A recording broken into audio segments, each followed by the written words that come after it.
all here.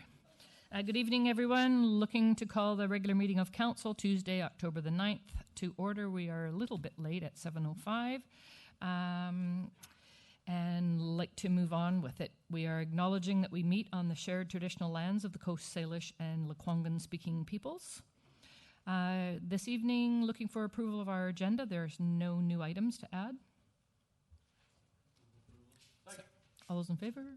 Opposed? Motion carried. Public participation. It's your time, folks. The podium awaits anyone who may want to make comment or address council.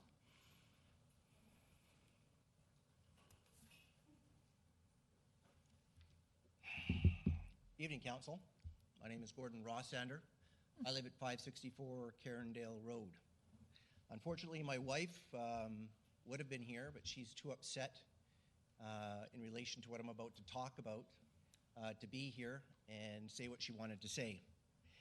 In front of our house at 564 Carindale Road, there had been a large, beautiful cedar hedge, which had been the mainstay and a landmark on Carindale Road for over 30 years.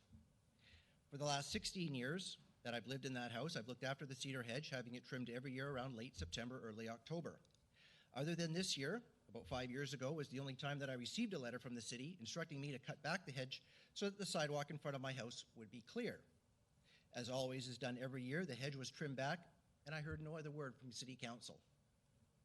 In September of 2018, I received another letter from City Council instructing me to cut back the hedge so that the entire sidewalk would be clear again. As I always do, the company was hired so that the hedge could be trimmed back so the majority of the sidewalk would be clear. On October 3rd of this year, while Capital Tree Service was trimming that hedge, the bylaw enforcement officer came by, stopped the work that was being done. Upon talking to the bylaw officer, he informed me that in front of the workers that the cedar hedge needed to be cut back more so that the entire sidewalk, all 1.5 meters, was accessible. I informed the city bylaw officer that I was trimming the hedge back, but I would not be cutting the hedge back to the extent that the city wanted, due to the fact that in all likelihood it would kill the hedge. The hedge is 60, if nobody's seen it, it's about 60 feet by 30 feet long. I was informed that if I didn't complete the work, the city would, and I would be billed for it on my taxes. I said the city was going to do what they were going to do, and that I would take it up with the city. After some time had gone by, I heard chainsaws in the front of my yard and found the tree service individuals cutting the hedge back so that the entire sidewalk was accessible. I immediately ordered them to stop and asked why they were doing this. I was notified that they had been instructed to do this, but would not tell me by whom. The next day, when I was able to talk to the worker supervisor who had been at the house the day that the hedge was being trimmed, and I questioned him as to why his workers had caused the damage and destruction to the hedge, I was told this is what the city had requested. Fortunately, I asked for and have been notified that my Freedom of Information request for the bylaw officer's report for that day is ready for me to pick up. And I was also able to tape the conversations that I had with the supervisors of the tree service in relation to the damage that was caused to the hedge for future reference. I did call in an arborist to take a look and examine the hedge, and was told that the greenery, and if anybody hasn't seen the hedge, I do have pictures on my phone that I can show to everybody if they would like to see it. But I was told that the greenery would not grow back, and there was a 50-50 chance that the hedge would live due to the energy it now would take to expand to try and heal the damage that was done to the hedge. Furthermore, a realtor was contacted who knew of my house and the location and what it looked like, and he stated that due to the damage that was caused, the curb appeal to my house was most likely decreased between $20,000 and $30,000. Of concern now, though, is the thousands of sharp branches that align the sidewalk. Before, especially when children, as they passed along my house, which they do to go to Wishart School, would walk by the hedge, and I have seen individuals play around by the hedge, and when it does get rainy or when it has been cold and there's been ice that has accumulated on that sidewalk, kids have slipped or people have slipped and fallen into the hedge. I have done that myself, and fortunately, due to the softness of the branches that were there, nobody was hurt. But now, due to all the sharp branches, the thousands that are there, right on the edge of the sidewalk, there's a definite likelihood that someone is going to get hurt, and if that happens, who now is liable? You guys as the city? Because this is what you guys have asked for it to be trimmed back to. In all likelihood, if the hedge does survive, and to save the value of my property, more work is going to have to be completed on the hedge. And instead of something that usually costs my wife and I every year $600, it's now going to be thousands of dollars. And the ugliness that is there must be covered up.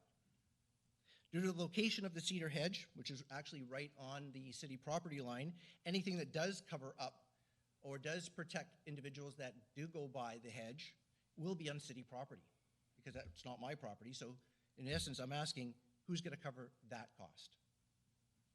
Thank you.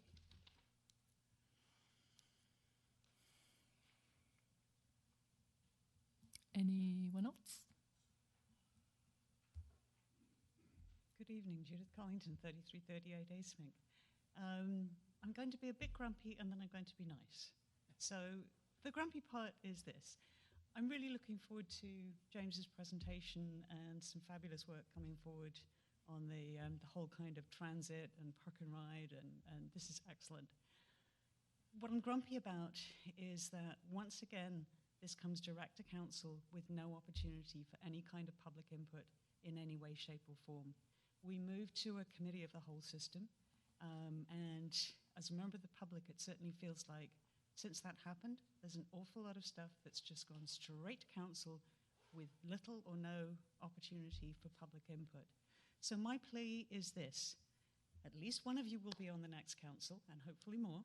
And what I'm really asking is, for the next council going forward, can you please make sure that you use the committee of the whole system that gives the public an opportunity to have input on important issues like the one before you tonight?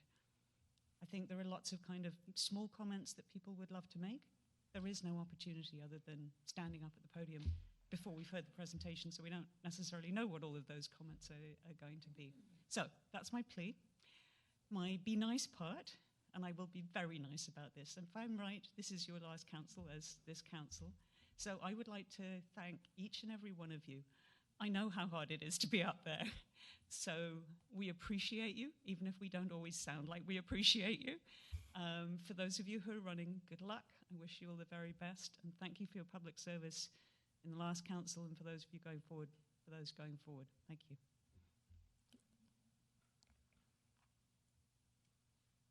Any other members of the public? Going 2 times. And finally, anyone wanting to comment, council? That's a wrap. Thank you. Mayor's message. I'll just simply reiterate what has been said to each and every one of council. It's been a pleasure, and I think together we've accomplished much with a lot more to do on the list. So looking forward to seeing what our next council brings forward in about 2 weeks' time. So thank you. One set of minutes to adopt from the regular meeting of council of September 24th. Move adoption, Your Worship. All those in favor? Opposed? Motion carried. And that brings us to a presentation that we have with BC Transit. And we have James Wadsworth and help in there to bring this up. So we'll just get this set up for you, James. No problem. Island Highway Transit Priority Project. There's a few slides to get through, so I'm going to go through them briskly.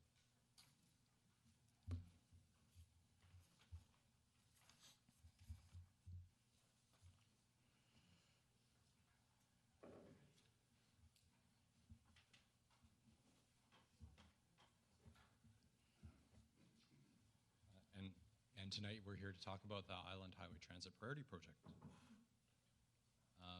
I'm sure you're all familiar with the challenges that we have with the growth out on the West Shore. Travel times and trip distances are increasing, and today buses can get stuck in traffic and are late and are crowded.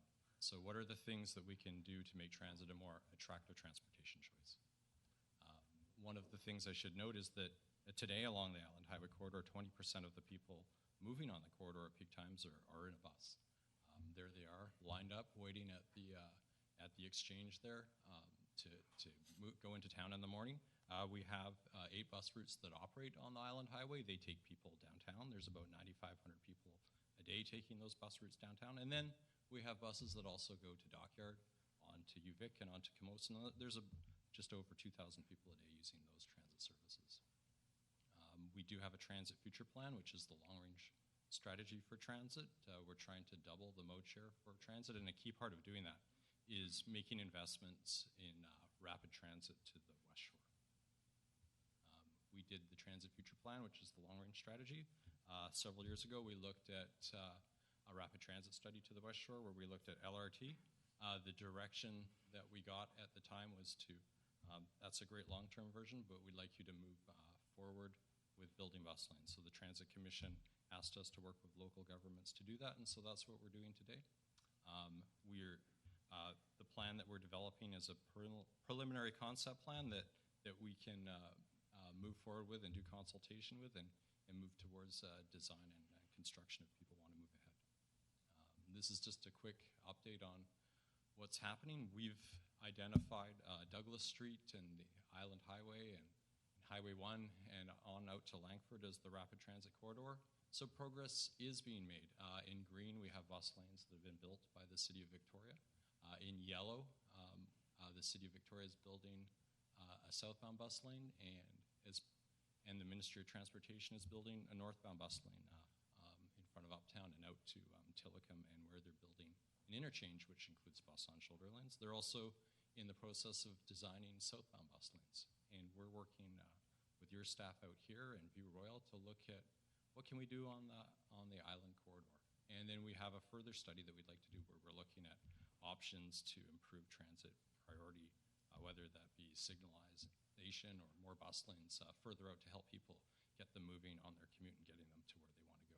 And it's not just one way bringing people into town, it's also bringing people out to town. I should mention that now things are getting so busy out here that we're actually running a double-decker into town in the afternoon from Langford and Colwood to get people back home who are doing the reverse commute.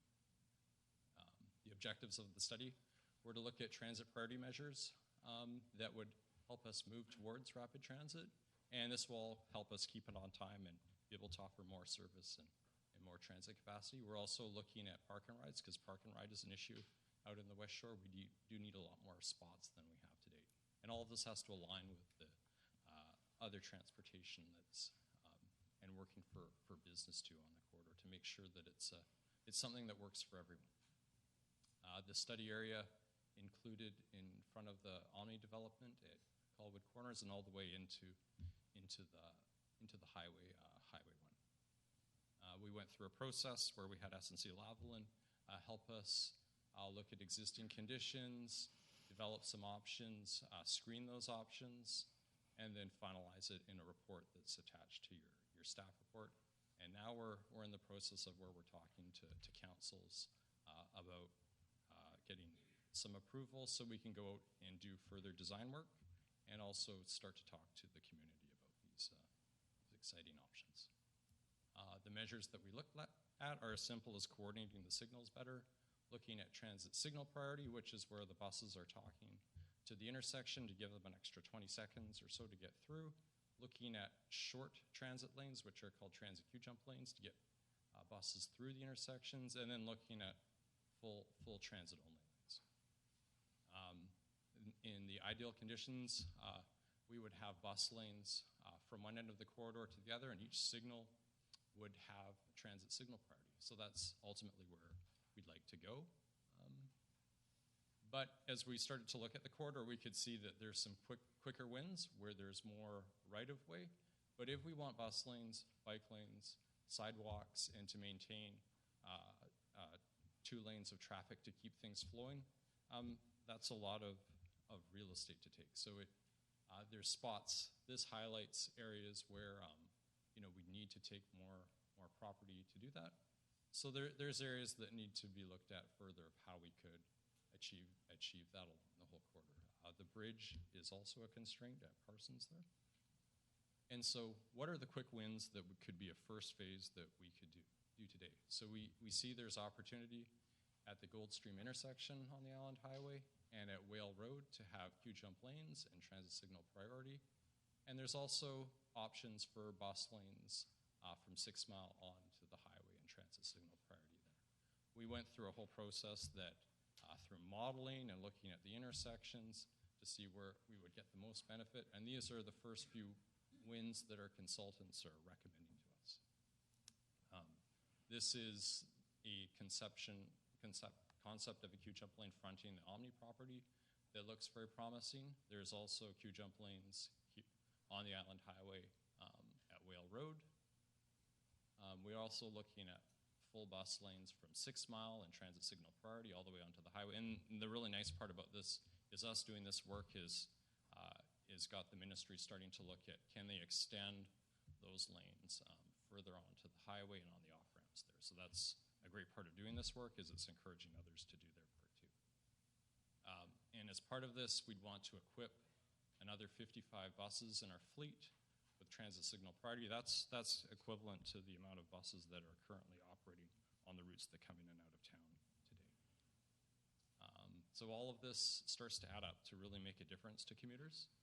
On the Island Highway, I think in the report we're noting that in the morning this is going to save 3.5 minutes and 2.5 minutes in the afternoon. But it's not just that spot that's going to help us. It's the work that's happening on Douglas Street today, saving 4 minutes, and the stuff that the ministry is doing on the highway is 15 minutes. And so when you combine those all together, that's making transit a much more attractive transportation choice, where all of these agencies working together are putting something together that's really going to benefit people that commute by transit.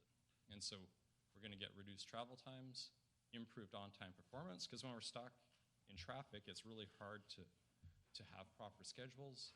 People are going to be happier. It's going to give the residents better transportation choices. It's going to shift more people out of their cars onto transit, because if they're incentivized by shorter travel times, they're going to move. And it's also given us the opportunity to reduce GHGs. We're also, as part of this project, looking at park and rides. From the analysis that we've done, to date, we have about 375 parking spots in the West Shore, including out to Sooke. And we need really to have, in the short term, I believe around 600. And so to do that, we have identified locations at Luxton Fairgrounds and 6 Mile Road and Station Avenue, which will all help us get the number of stalls that we need. So these are areas that we want to look at further and see if there's the possibility of some projects that we can move forward to give people another choice to get out of their cars. If the bus service isn't good enough where they live, they can drive to these spots to hop on the more frequent services. And so in terms of process, right now we're out talking to councils, looking for approval in principle. And if we have that, that's an indication there's interest in us moving forward, and we can go back to the commission, Transit Commission, and work with them to build budgets to come and fund some of these things like we've done with the City of Victoria. And then if we have the commission on side, then we can start to move forward doing some public engagement and looking at detailed designs, or things that we can move forward to develop a budget so we can go out and construct, do some construction, and then get people moving faster. So that's all I've got tonight. Any questions of James? Councillor Noel? Thank you. I'm curious about the park and ride sites identified. Would you be expecting the municipalities to donate that land, or would transit be buying that land to build park and rides? There's the potential to lease space. There's the potential that some of them might be on Ministry of Transportation right-of-way, where there's an opportunity to have a low-cost option, and those are the ones that we've zeroed in on that make the most business sense. Councillor Day? Thank you. I'm going to draw your attention to the picture on your slide, page number 9. That's the one with the coordinated signals. And I can do it on my iPad, but you can't. But when you zoom into that picture, you can see that there is parking on the right-hand side of the road and then a bus lane. Mm-hmm. There doesn't appear to be any bike lane. And if I draw your attention then to page 11, where it shows your proposed lanes layout. You can maybe see it even better there, that the cycle lane is adjacent to the bus lane. So people with disabilities or visual or hearing impairments are going to have great difficulty moving from the pedestrian infrastructure onto the bus without either, being run over by a cyclist or interfering in some other way. It's very difficult for people with mobility or impairment to access a bus lane that's got a cycle lane between you and it. Is that the final arrangement, or is there, because there seems to be 2 or 3 places that show this same style of infrastructure in your slides? So what we have here is a cross-section of the road, not where the bus stop is. The configuration at the bus stop would be safer, and you're absolutely correct that it has to be safe for pedestrians to get on and off the bus without fear of the collision of a cyclist. There are a number of different treatments that we could look at to ensure that happens. Sometimes you have the bus bay where they're meeting the pedestrians, and the cycling lane is on the outside. That's typical of some of the configurations that are out on the Island Highway today. But those are things that we'd look at and ensure are safe as part of the detailed design process. It's been mentioned at the Intermunicipal Advisory Committee on Disability Issues on a number of occasions for being a serious concern for persons with disabilities. It's also been mentioned to me, and I have observed it in the downtown core as well. Cyclists and buses are often repeatedly finding themselves in conflict, where the bus is pulling in and out of the cycling lane. And it can be, I'm sure, very difficult for the bus to see the cyclist, and it's certainly it's a major conflict area. So I just wanted to draw those 2 things to your attention as something that I think are really critical in looking at your plan for queue jumping lanes. I think that's great. The benefits are fairly small in terms of the minutes that it's like 2.5 or 3.5 minutes difference. And, it's not a vast change in how quickly people are getting to town on transit. And probably just my observation would be that having adequate park and rides would be more beneficial to increasing ridership on transit than even the queue jumping lanes can be, because finding a place where you can take transit from is difficult. When we considered the park and ride and whether or not that was the highest and best use for the land in our downtown Colwood location, many of the people who contacted us were not necessarily Colwood residents, but people from elsewhere, Langford, Sooke, etc., who are finding it more useful to be able to have a park and ride location than almost any other factor for taking transit. So I want that to happen. I want people to be able to take transits to solve the gridlock problem for all of us. But maybe the biggest bang for our buck is in those park and rides rather than in any of this infrastructure that's maybe more difficult to get the right blend. I would say it's important to make sure any design is safe, and we would be doing that, designing things that work for cyclists, pedestrians, and transit, and cars.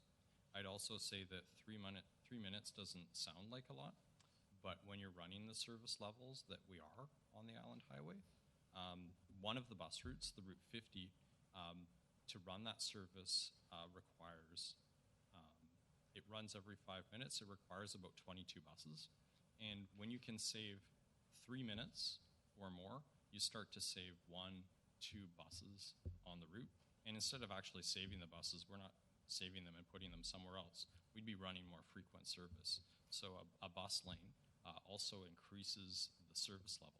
Not only is there the travel time savings, but there's also a transit effectiveness savings. And any time that when you're having that many people waiting for transit, as you saw there, if we can add more peak service in, it's going to make it more attractive for people to take.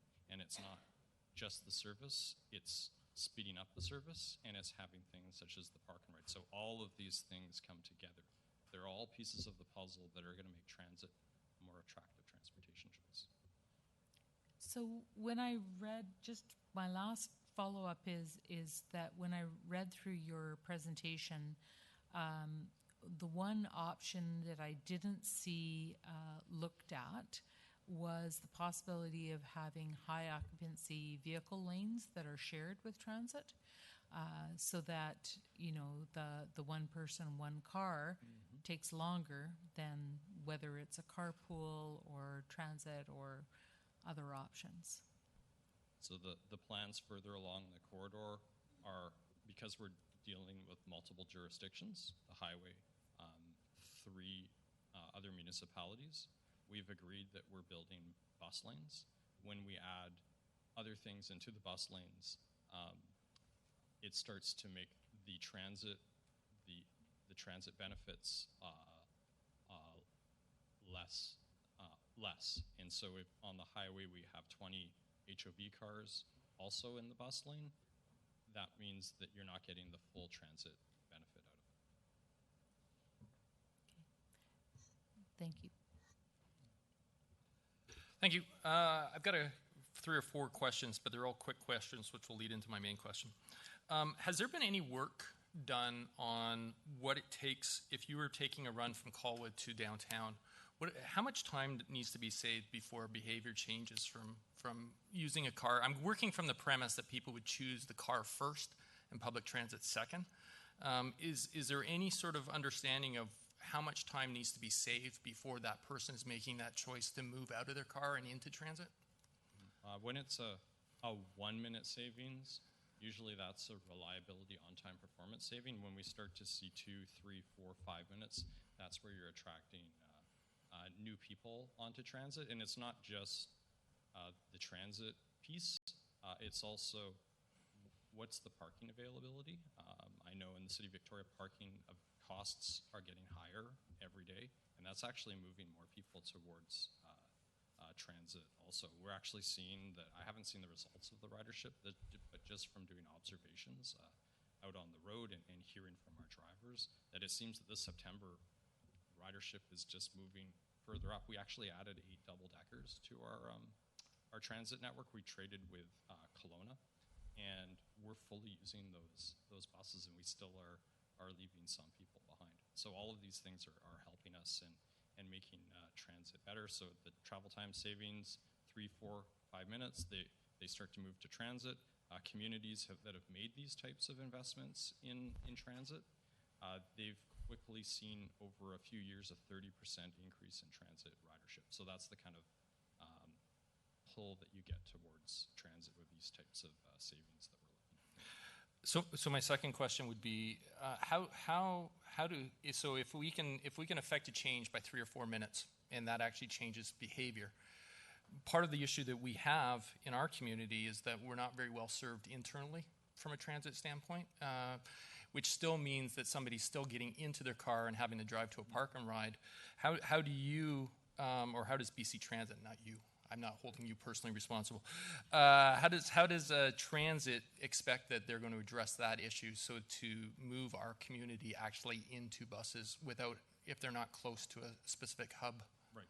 So the Transit Commission, which BC Transit works for in the Victoria region, has a number of things that they're doing to improve transit. And one of them is that they've agreed to an 8-bus, 20,000 hour, to buy the buses to do a 20,000 hour expansion coming up this year. That's we're starting to plan for that now, and we're going to work with the commission to it. There's a whole number of priorities across the region, from improvements to bus service to the ferries, to the airport, looking at late night bus service. But out here we have a West Shore local area transit plan, which identifies a number of service improvement priorities that we feed into as options for the Transit Commission to make a decision. And one of the ones I think at the top of the list is that Royal Bay is a growing part of the community that has service that takes people to the school right now, but it needs a regular all-day service as an option to get people in. The other thing that the Transit Commission has directed us to do is to look at next ride real-time information. And in 2019, we're going to have all of our buses equipped with the technology, so you'll be able to see your bus in real time, where it is. You'll be able to look on a transit app. You'll be able to see how full it is. So they're excited, and we're excited about these improvements that are coming that can make transit a better choice. Sorry. Next, yeah. Yeah, follow up. So, sorry, what I'm trying to understand is, what you're telling me is internally, within the jurisdiction of Colwood, we should actually see an improvement in BC Transit time so that people can get to, for example, the Colwood Exchange, so that they can get on a 50 to actually get on a bus to be getting downtown faster versus the 30 to 40 minutes that sometimes it will take. Yeah, so there'll be a modest benefit for internal travel because there's regular local routes that use the road too with this. It won't be as great as the benefit for the buses that are going in on the highway and into Victoria, because they're going to enjoy the benefit of the bus lanes on the highway and on Douglas Street. But there will be a modest benefit for the local services out here. And, you know, if we're starting to see real benefits with the level of service, because we don't need as many buses, the Transit Commission can make the choice. Do we want to keep all of those buses on the highway, or is there, because we're doing so well with cycling them through, do we want to put one on a commuter style route that starts on Latoria and goes in that could be enhanced today? So those are all choices that we can make with the things that we're doing. And what does the Transit Commission expect the number of parking spots that they would need for the municipality of Colwood if we were moving people out of their vehicles and into it, since we don't have an internal clock that would be able to push them to that exchange quickly? So for park and ride spaces, we've identified, I believe, that we need to add about 300 or 400 more spots out in the West Shore. And so we could work with you to look at those locations. We have 3 locations that are not in Colwood, but might take the pressure off of the location that we have on the Island Highway and make it more available for local residents. If we do one out at Luxton for people from Sooke and Langford, if we do one in Langford proper. Thank you. Anything else? No. Nope, I'm done. Good. Anybody else? James, thank you very much. Thank you very much.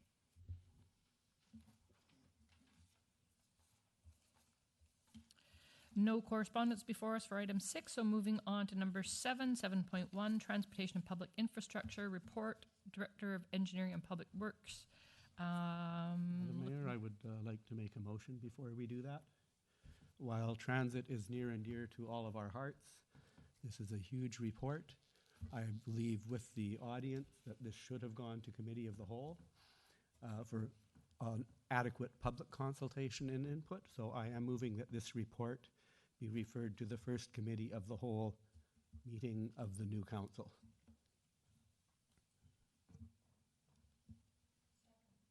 Discussion? Or no discussion on, call the question. All those in favor? Opposed? Motion carries. Thank you. We'll deal with that November. 7.2, Planning and Land Use, Memorandum from Director of Planning regarding 2330, 2342, 2344A, and 2344B Sooke Road. Thank you, Your Worship. This is a staff report regarding the proposed rezoning at 2330 Sooke Road.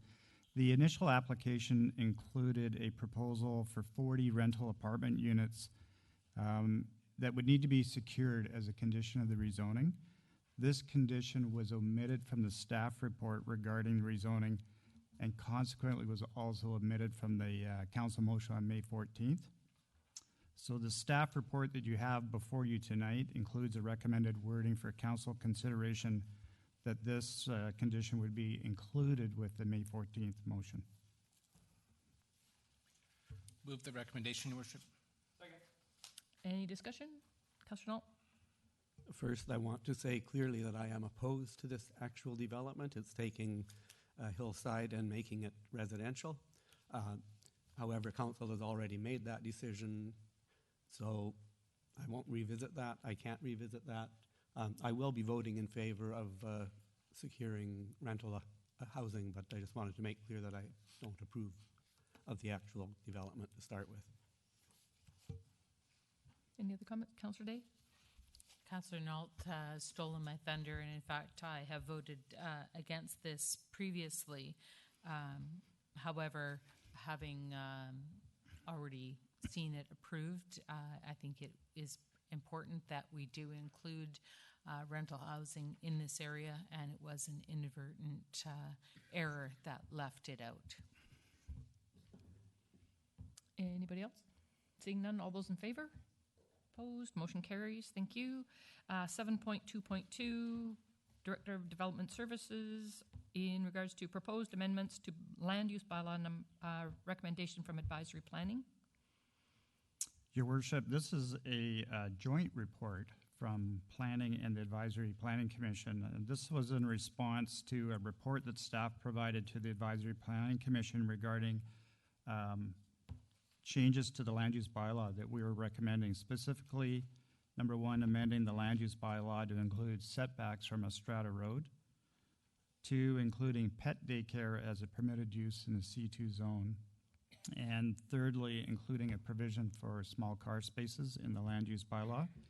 There were discussion and some questions regarding for clarification at the meeting of the Advisory Planning Commission, but the Advisory Planning Commission was in agreement with the staff recommendation, and accordingly you have that recommendation before you tonight.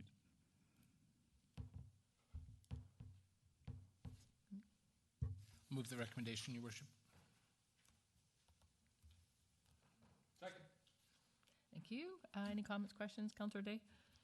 So my question is in regards to the pet daycare issue and sound noise issues. We were assured that it would be up to the property manager to deal with those issues in the previous report, and there is a limitation that means that they can't be kenneled overnight and they can't be outside, they have to be indoors. But that does still leave the potential for there to be a noise issue between sites within a development. If a pet daycare is approved and goes in, and the neighbor is having difficulty with the noises, is there any opportunity for them to come to council to seek a resolution? Or is their only answer like it or lump it, depending on what the property manager does? So, Your Worship, the intention of this, as Councillor Day has pointed out, the intention of the external nuisances will be covered in the draft zoning. So anybody outside that building, adjacent neighbors, there will be provisions in there specifically that there's no outside kenneling, no overnight keeping of the pets in order to reduce that. This was discussed at the APC, and there was some comments about within the building between tenants. And under the zoning, as far as I know, I don't think there's any way we can control that. That would ultimately be up to the property manager to ensure that they weren't introducing a use that was going to potentially cause problems with other tenants. Follow up? So I guess I would just, I guess I don't feel that leaves any avenue open. So if you've ever had a really barking dog problem, sometimes they can be a real problem even if they're indoors for neighborhoods. And given that this could be, a suite or a business within a larger complex, I don't think it leaves them any options to deal with those noise issues, because we're putting this entirely in the hands of the property manager, council would then have no jurisdiction within the zoning to do anything about it. So for me, that's problematic. Any other comments or questions of staff? Recommendations on the table. All those in favor? Opposed? Motion carries. Thank you. Finance and Admin 7.3.1, presentation report from Director of Finance, third quarter budget report. Thank you, Your Worship. Please allow me a couple quick minutes to set up the PowerPoint presentation.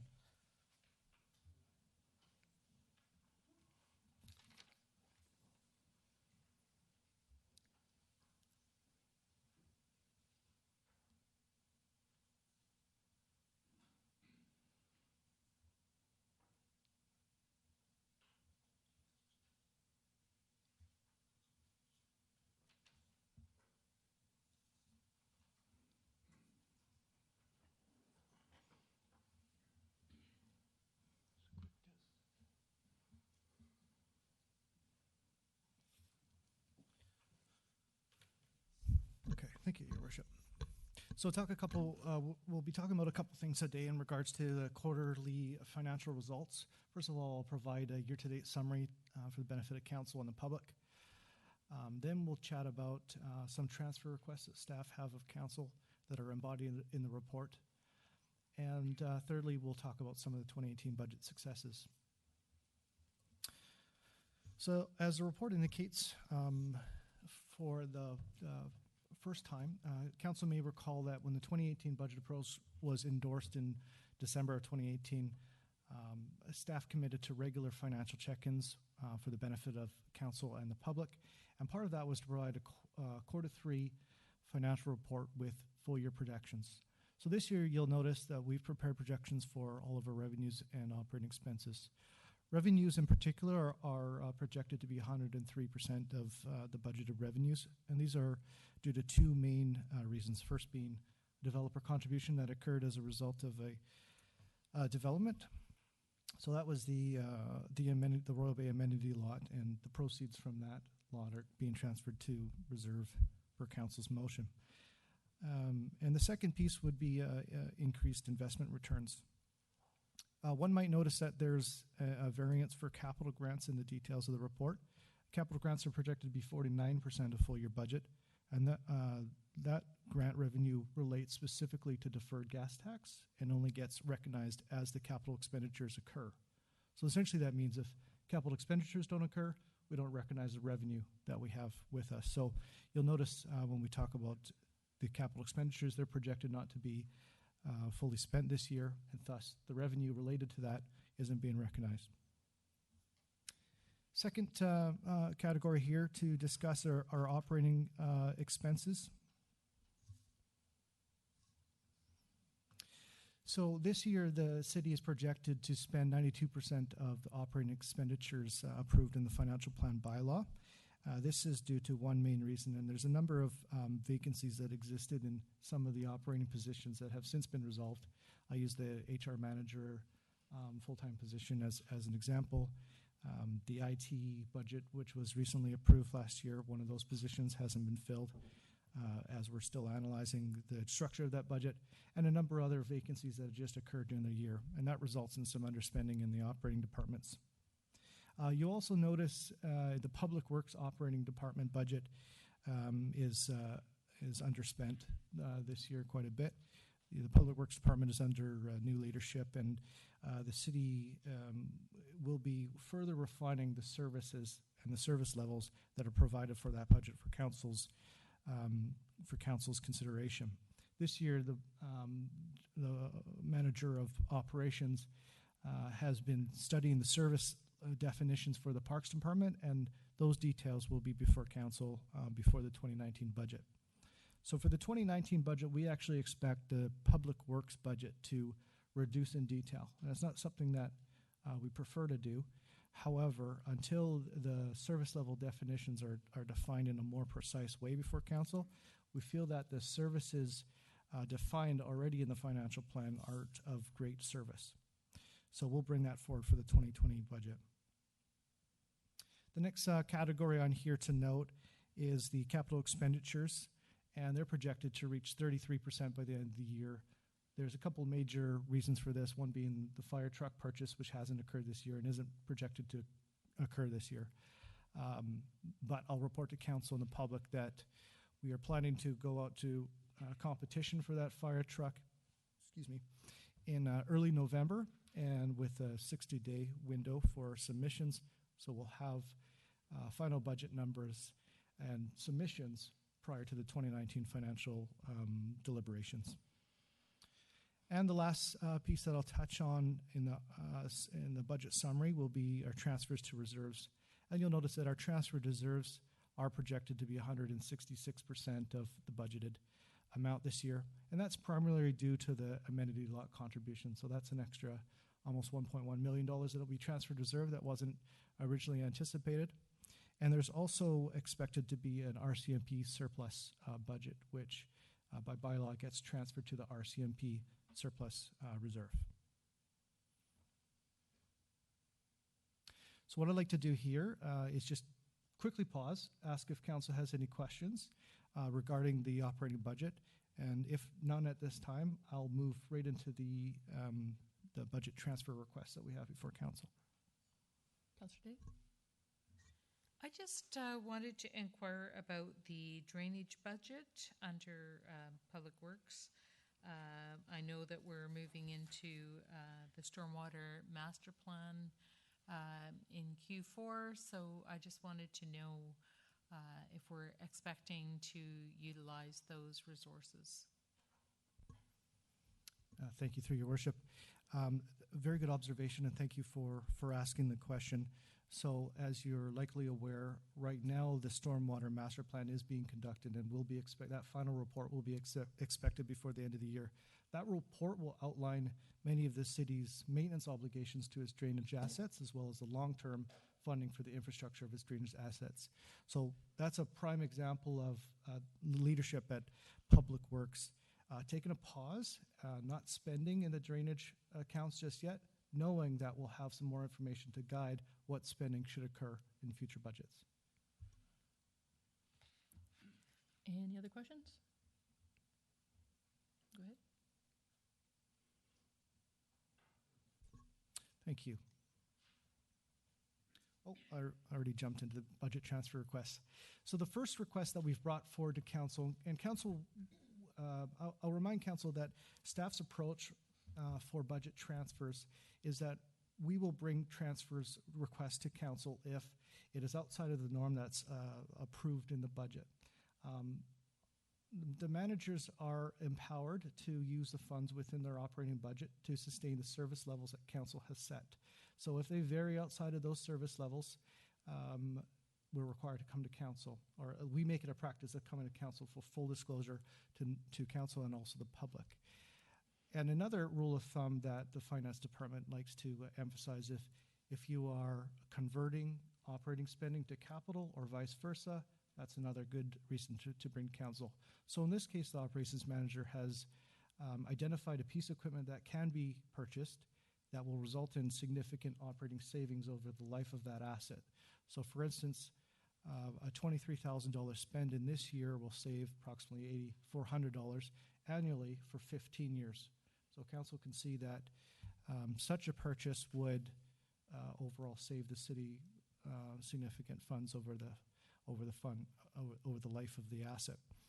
However, we didn't have specific authorization from council to spend on this capital item.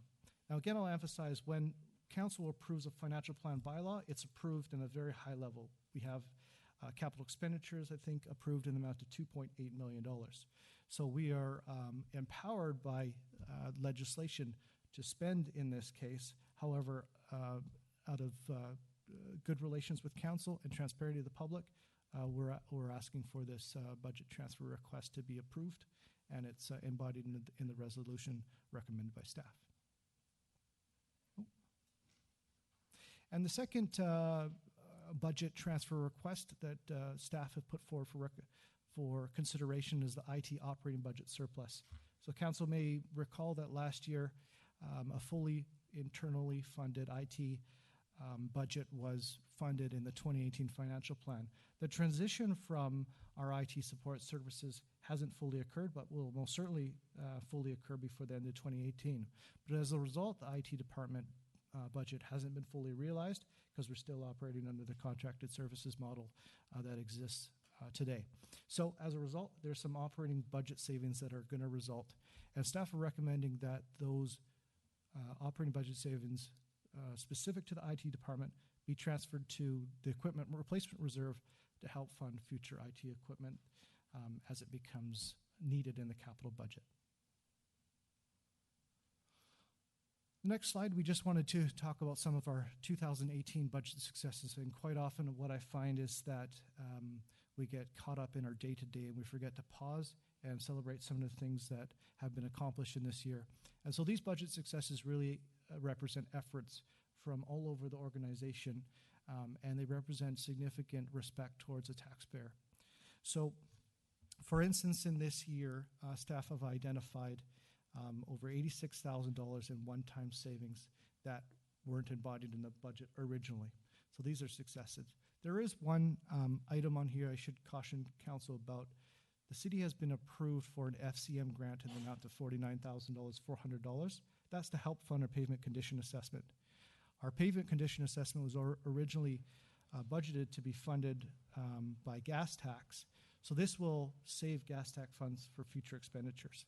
However, FCM has indicated that until we have that agreement in place, which is forthcoming in the next couple of weeks, neither council nor any representative of the city should make a public announcement about this. However, they were okay with us providing this information in a council report in a public forum. So I just want to caution councillors that if they, not to specifically identify this in any social media or public announcement forum. If you want to, you may refer to our budget successes as a whole, but don't specifically reference the FCM grant until we have that agreement in place, and we'll be coordinating with the communications manager at that point. For ongoing savings, the city has identified over $300,000, much of that as a result of a more thorough portfolio management, increasing reserve levels that have resulted in higher than expected investment returns. And I want to take this moment to let council know and to let the public know that the finance staff intend on recommending that these additional savings and revenues be used to help fund our sustainable infrastructure replacement going forward. Council is well aware, Stormwater Master Plan is underway, pavement condition assessment is underway. We have some asset management plans already in place. Those combined together, we will have over 70% of our assets by historical cost identified and quantified to what the future infrastructure costs for that are. And I expect that we're not funding enough at this point to sustainably fund those infrastructure levels.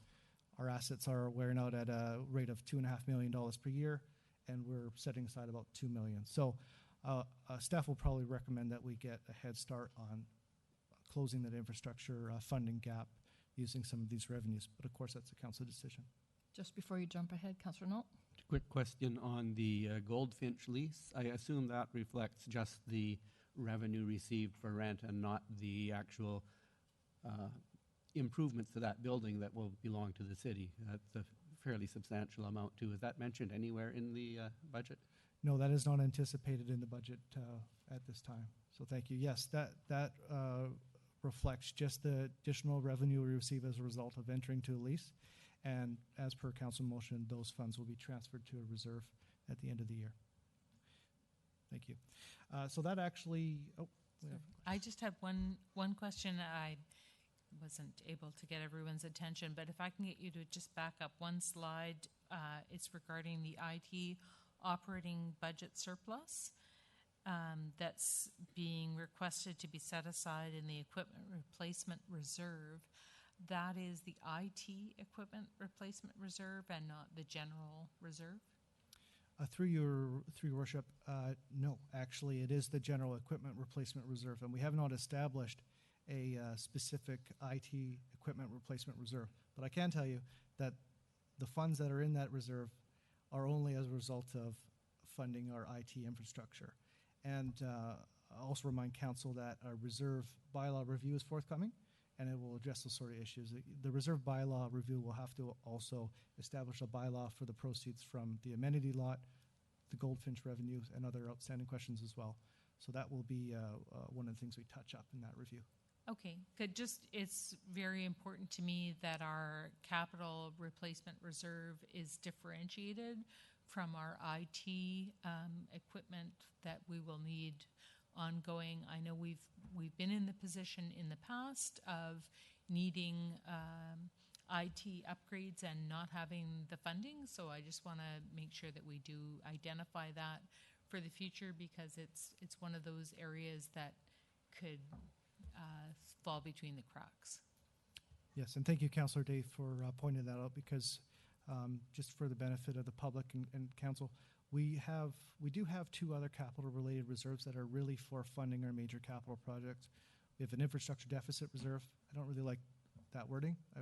I'm going to change it to the Sustainable Infrastructure Replacement Reserve. And we also have a general capital expenditure. So that's where that is. The Equipment Replacement Reserve hasn't been used until this year.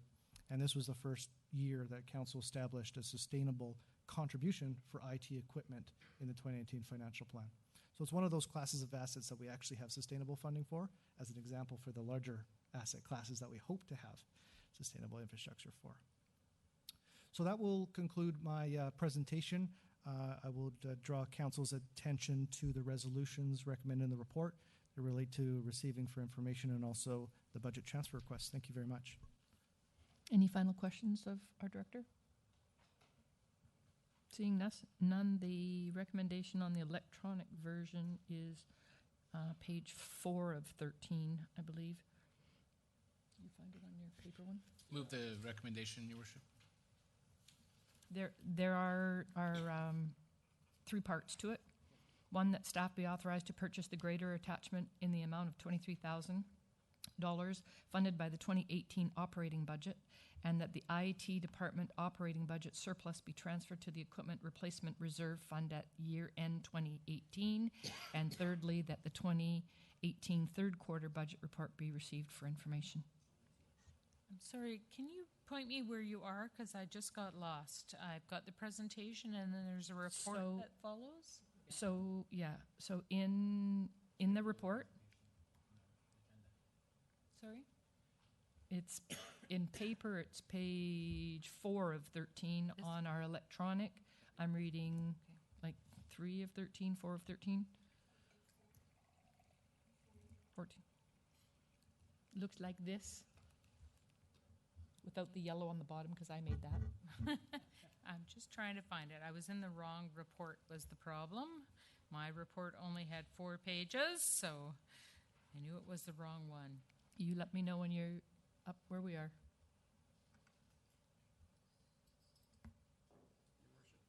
There we go. Well, while we're waiting, if I can just put out a big shout out to our Director of Finance and all of the staff. This is October 9th. Third quarter was September 30th. It's quite remarkable to see third quarter results in 1 week, and it just shows the amount of work that Finance Department and the rest of the staff that feed all that information into Finance, how far we've gone in terms of getting that machine going so that we can get accurate and responsive reporting to Council. I agree. Are you where you need to be? I am. Okay. So I've read the recommendation. I need somebody to move and second. I moved it. Seconder? All there? All those in favor? Opposed? Motion carried. Thank you. 7.3.2 is just the, oh no, that's 2019 budget approach. Come on back. Thank you, Your Worship. We get that presentation set up. Mm-hmm. Not only do we get the third quarter, but we get the 29, get it going.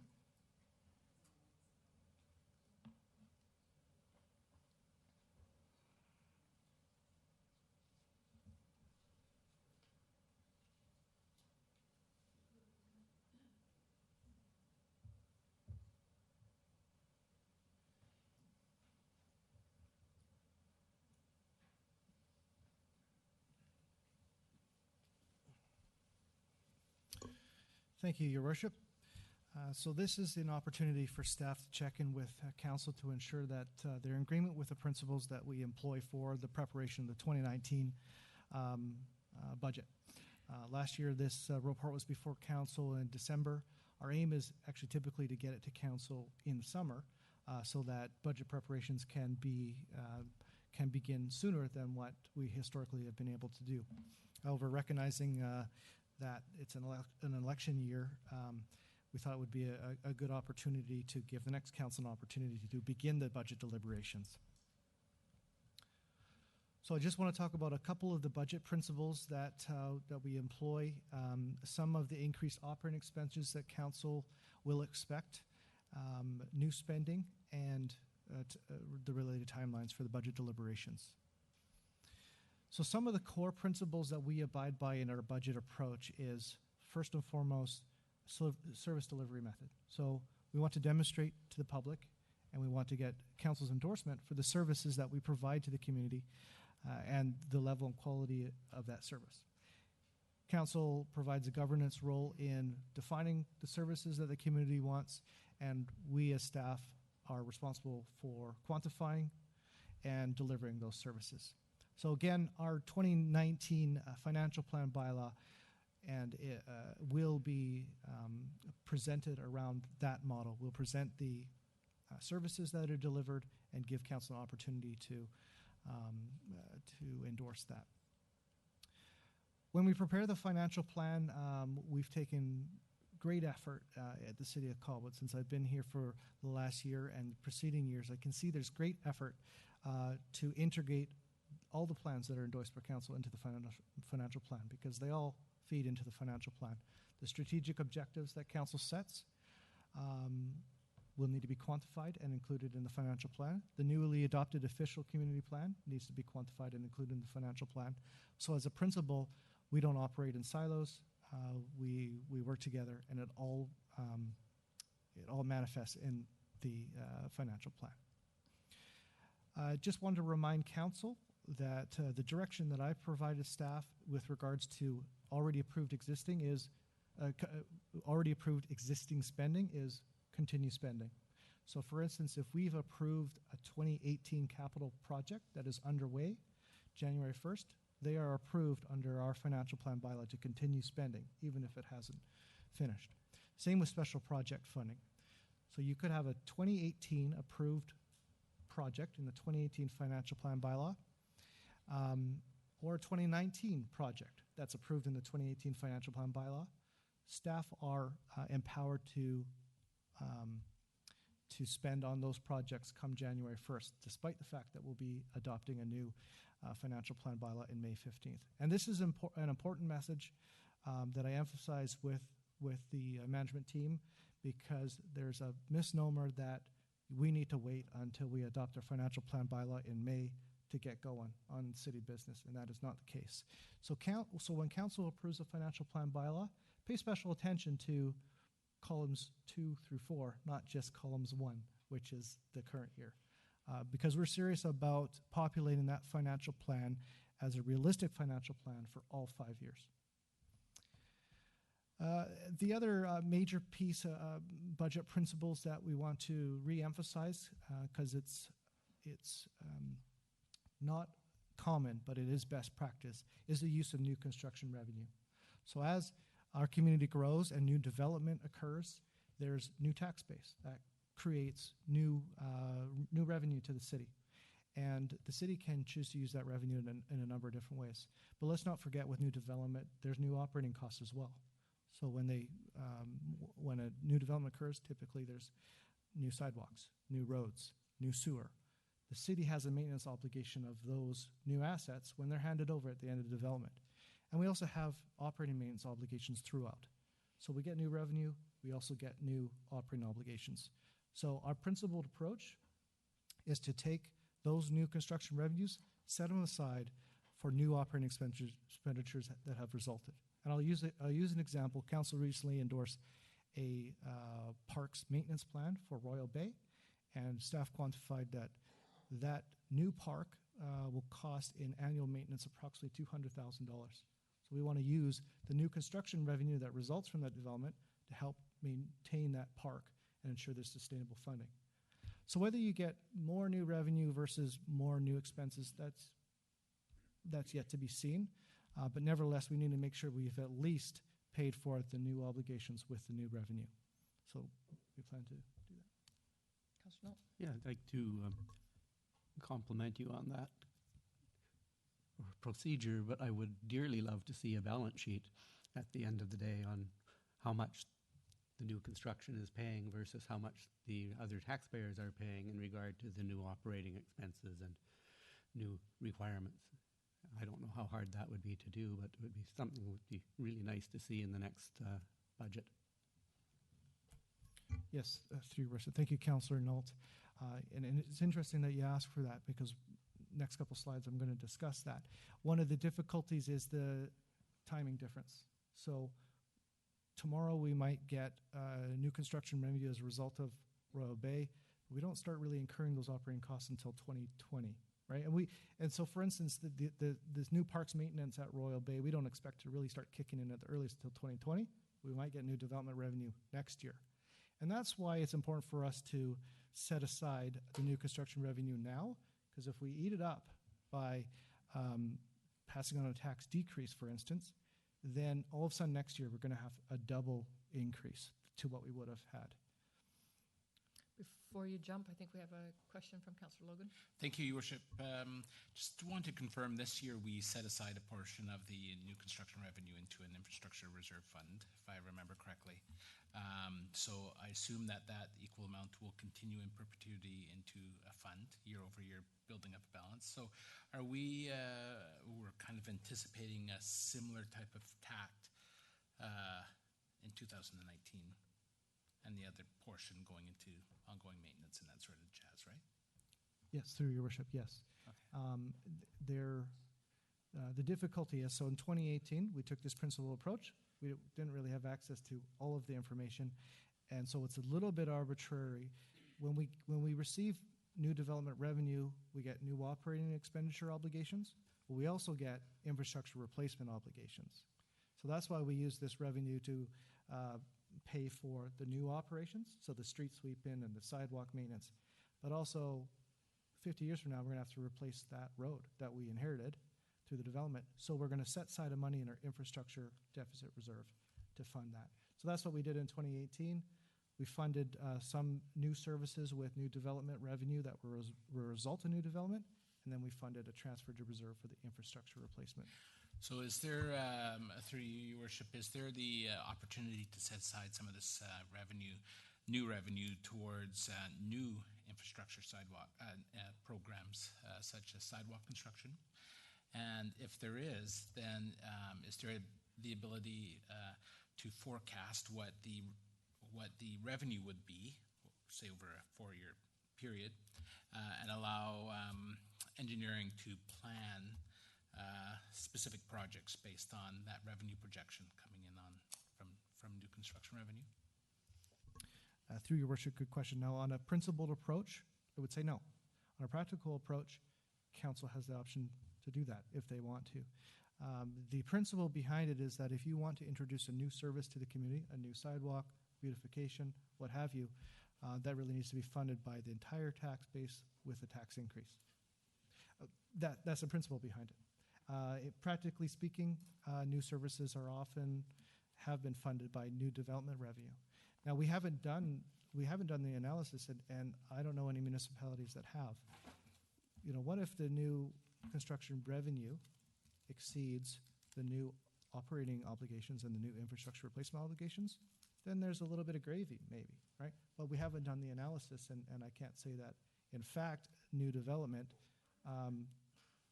it's net positive for revenue or net negative. No. Good question. Thank you. All good, I think, Thank for you. now. Thank you. I'll continue there then. Some of the increased operating expenses that council will expect, the recently ratified collective agreement increase, 1.5%, I believe, for 2018, 2% for 2019, so $130,000. Staff had anticipated a collective agreement increase. So that was incorporated for 2018 and 2017 into the respective financial plan. So it's not going to be all of a sudden a huge hit. But there is increased salaries, and we expect that to amount to $130,000. Also, the employer health tax, the city used to pay for, well, continues to pay for MSP premiums. We're expected next year to have to pay for employer health tax as well, and that's an incremental change of $50,000 on an annual basis. So that will need to be funded by increased taxes. Some of the new spending that is on the books, Latoria North Park Plan, Murray's Pond. So I've already used this as an example of increased operating expenditures that result from new development. So this is the operating cost of maintaining that park that was quantified. And again, I'm going to recommend that we use new construction revenue to fund that. Ultimately, it's a council choice at the end of the day. Beach nourishment, council recently approved the inclusion of this item for consideration in our 2019 budget, $600,000 for beach nourishment.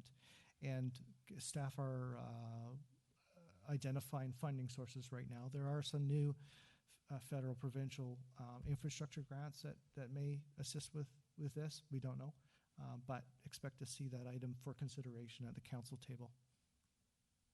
Sustainable infrastructure replacement, I just keep on beating this dead horse. So expect to see that. What I will have before council is an inventory of all the assets that we have and our expectations for infrastructure replacement. And we want to provide a 50-year outlook and fund that annually, sustainably every year. So if we say over 50 years, the average amount we're going to have to set aside is $3 million, and we're at $2 million right now, how are we going to get there that is acceptable to the taxpayer and provides a sustainable source of funding? So we want to have those recommendations before council, before, if not in conjunction with a financial plan. Latoria Creek Stairway. So the city approved a $50,000 expenditure for replacement of the Latoria Creek Stairway. An assessment was done, and the resulting assessment is increased to our original expectations. So there's three options that are recommended in that assessment that vary from $83,000 to $285,000. So that's why you'll notice in the Q3 report we didn't project any spending on that project this year, because we need to come back to council and say, no, the price tag has changed. Do you want to proceed, and how do you want to proceed? And again, we're looking at different funding sources. We have an amenities reserve that could fund this if we so choose. There's also infrastructure grants that likely this would apply for. But again, the message at the end of the day for me will be, okay, we took care of the capital expenditure for this with a grant or with one of our reserves, but let's make sure we start saving right now for the replacement of that stairway 15 years from now as well. So setting aside sustainable infrastructure. And those sort of recommendations will accompany every capital expenditure item in the budget. Office space reorganization. So as you're aware, a number of full-time positions were approved in the budget last year. They've been filled, and we're looking at ways to optimize the office to align with the service expectations that we've set. So unless there's any questions about new spending, I'll move just on to timelines. Thank you, Your Worship. Perhaps I'm a little late in asking this question, and the timing might not be perfect either, Christopher, but just to do with casino revenues. With the expansion, has there been an analysis on any increase that the city may receive as a result? Yes, good question, and I haven't incorporated that into this report only because it's still a bit unknown. Of course. However, when we get Q4 casino revenues, it would be a good indication of how that expansion impacted. We did incorporate a 7% increase to casino revenues in the last budget, but I know municipalities that incorporate a much larger increase. Right. And again, with casinos, I'm probably going to recommend that council establish a baseline, because if volatility occurs in the future, then we don't want to have a huge tax increase to offset that volatility. However, it's trending in the right direction right now. So Yes, and you brought up a good point, because when the casino opened, we were realizing about 450,000 a year, went down to about 250, 280, whatever. So there's that volatility. And part of when the casino revenue was first coming in, we had a policy that divided it up into three: savings, infrastructure, and debt repayment, I believe, to avoid that funding going into general revenue. Because if the casino closed down, there is an instant 3-4% tax increase overnight. So I guess you've kind of alluded to it, but I'm wondering if there's any plan to kind of wean that revenue out of the general revenue coffers and into something that the taxpayer won't have to react to should there be something that happens with the casino. yes, thank you, through your worship. What I intend on recommending is, again, a baseline. So let's say this year our casino revenues jump to $325,000. I'll say, historically speaking, 99% of the years we had casino revenue, we received $275,000. I'll set that as the baseline, and I would increase that in line with the property tax increase funding. So the proportion of that funding in an operating budget remains stable. And then the amount that exceeds that can be transferred to reserve. And so that if casino revenues decline, we simply scale back that transfer reserve. It doesn't have to impact the taxpayer. Thank you. Councillor Knoll. I have a really tricky one for you. As you know, marijuana sales will become legal this month. Is there anything in the budget estimating increased costs of enforcement or potential revenues? Through your worship, no. It's gone up in smoke. Poof. Anything else?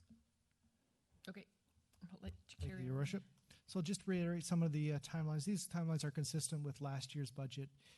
It is the intention of the city to bring these timelines a bit forward for consideration, but keep in mind the fact that we are in the process of approving a financial plan does not mean the city has to stop spending in 2019. The vast majority of operations are predictable. They've already been approved in a 5-year plan, so we continue spending.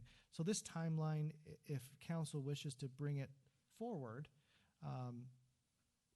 that could be accomplished, and it could be a good thing, but it doesn't impact our operations regardless of when it's approved to a strong degree. So we're suggesting that we have a number of meetings starting in January. January would be our grant and aid, and of course the approvals that occur there feed into the operating budget approval for February 4th, which would be our first committee of the whole budget meeting. Then we would have another special committee of the whole 2 days later to discuss operations as well, and then February 19th and a March 4th. One thing that I recognized last year is that we put 1 day aside for capital, and it felt like a very long meeting. I'm suggesting that we split capital into 2 meetings this year because I want to discuss sustainable infrastructure replacement as well in conjunction with that. So I think spread that out, and then we can condense our operating a little bit. After that, we'll have a bylaw adoption, introduction, and adoption by April 23rd, also as well in conjunction with the tax rate that results from that. So that will conclude my presentation. Not quite yet. Oh. Councillor Day. Thank you. Thank you. Just looking at the budget timelines, most of the budget meetings are committee of the whole and should provide quite a bit of opportunity for the public to be familiar with the budget. Most of the time when you talk about budget meetings, people's eyes glaze over and they get very tired. But I find that budget meetings are the most informative in terms of the public really being able to understand the work that the city is actually planning to take on in the next year. So I just would like to strongly suggest, I see that we have lots of committee of the wholes, and then we get to March and there's a big break until April when we bring in the bylaw. So I'd just like to suggest that we find a way to bring regular members of the public into the conversation to understand after we get through that process and be able to provide us some input on how they feel about what we're undertaking. Because I think that will lead to a better result in our community if the public is behind us on what we're planning to do.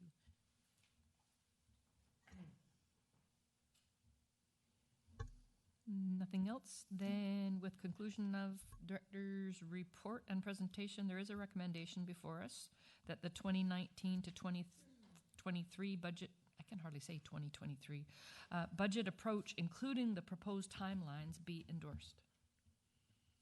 So moved. Any further discussion? All those in favor? Opposed? Motion carries. Thank you. Now moving into bylaws, we have Urban Forest Bylaw number 1735, final reading. Second. All those in favor? Opposed? Motion carried. Final reading again, please, for bylaw number 1740. Council and Committee Procedure Bylaw number 754. Move final. All those in favor? Opposed? Motion carried. Final reading again for Municipal Ticket Information Bylaw number 1314, Amendment number 9. Two considerations, motion to approve fines and final reading. So we have two steps. So is that what you're telling me in there? So I need a motion first off to approve the fines and fines. So moved. All those in favor? Opposed? Motion carried. And then final reading of bylaw number 1741. Second. All those in favor? Opposed? Motion carried. Bylaw number 1742 for final reading, development permit delegation bylaw number 1742, 2018.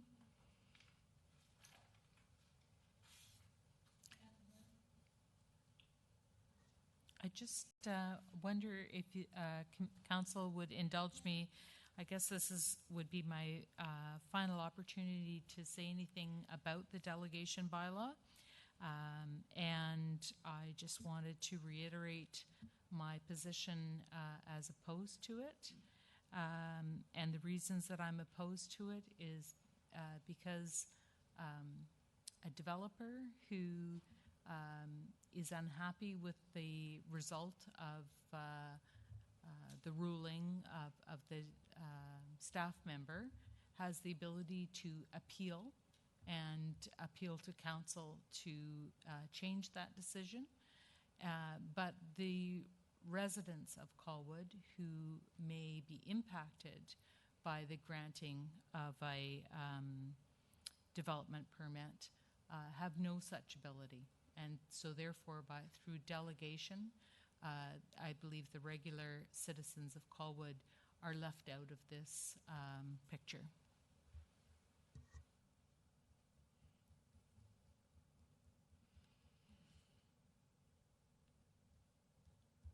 Move final. Second. Any further discussion? All those in favor? Opposed? Motion carries.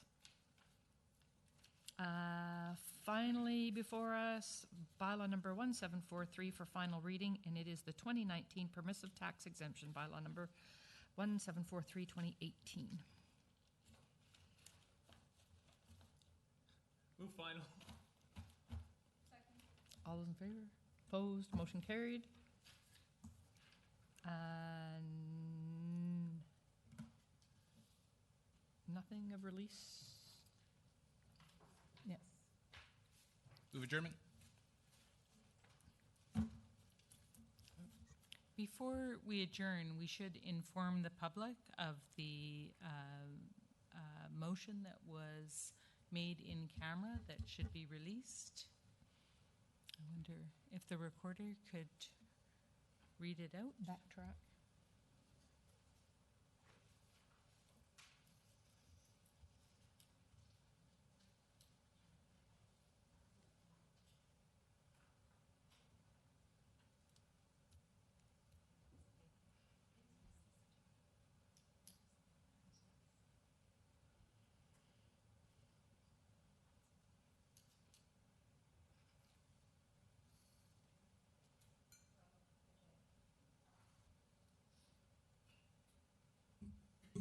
Through you, Madam Mayor, just generally speaking, Council resolved at the in-camera meeting that they would release an in-camera council resolution that was put forward September 17th, 2018 at a special meeting of Council in camera, and that was that Council provide 1 year notice of withdrawal from the Greater Victoria Labour Relations Association membership.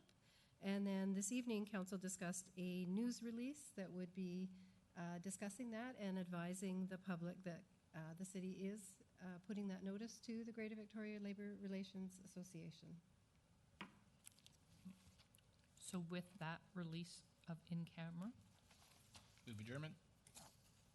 all those in favor? Opposed? Motion carried.